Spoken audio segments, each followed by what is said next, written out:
இதை தவிர அந்த கோஷ்டம்னு சொல்லக்கூடிய அந்த சுற்றுப்பாதையில வந்து ரொம்ப அற்புதமான சிற்பங்கள்லாம் வந்து கங்கை கொண்ட சோழபுரத்துல இருக்கு.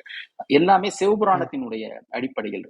பிட்சாடனர், தட்சிணாமூர்த்தி, அப்புறம் வந்து கங்காதரர், அர்த்தநாரீஸ்வரர், அதற்கு பிறகு வந்து காமனை எரித்த ஈசன், பைரவர், இந்த ம். மாதிரியான ம். சிற்பங்கள் இருக்கு.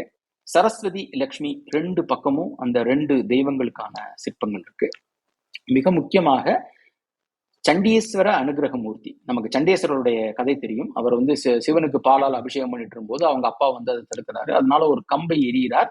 அது மழுவாக மாறி அவர் தந்தையை வீழ்த்துகிறது. அது தந்தையை இழந்ததுனால வந்து சிவபெருமானே சண்டேஸ்வரரை கூப்பிட்டு அவருக்கு வந்து அவர் பேர் விசார சர்மா. ஆனா அவரை ஓ! சண்டேஸ்வர அனுகிரக மூர்த்தி அப்படின்னு சொல்லி அவரை வந்து சண்டேஸ்வரருடைய அந்த அவருக்கு கொன்றை மாலையெல்லாம் சூட்டி அவரை வந்து அந்த நாயன் சண்டேஸ்வரர் ஈஸ்வர பட்டம் கொடுக்கக்கூடிய அந்த சிற்பம், அழகான சிற்பம் வந்து அங்க இருக்கு. அது மிக மிக அற்புதமான ஒரு சிற்பம். அதை சுற்றியே அந்த சண்டேஸ்வரனுடைய அந்த கதையும் வடிவமைக்கப்பட்டிருக்கிறது.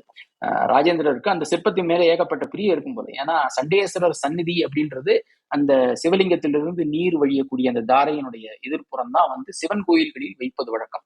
இங்க கொஞ்சம் ம். மாத்தி அந்த சண்டேஸ்வர அனுகிரக மூர்த்தி சிற்பத்திற்கு எதிராக அந்த சண்டேஸ்வரர் சந்நிதியை அவர் வந்து கட்டியிருக்கிறார். ரொம்ப கொஞ்சம் வித்தியாசத்தை பண்ணி. ஸோ இந்த மாதிரி அழகழகான சிற்பங்கள் கீழே உள்ள கோஷ்டம் மட்டும் இல்லாம 2வது தளத்திலும் அற்புதமான சிற்பங்கள் சிவபுராணத்திலிருந்து எடுத்து அவர் வந்து அங்க வந்து கட்டியிருக்கிறார்.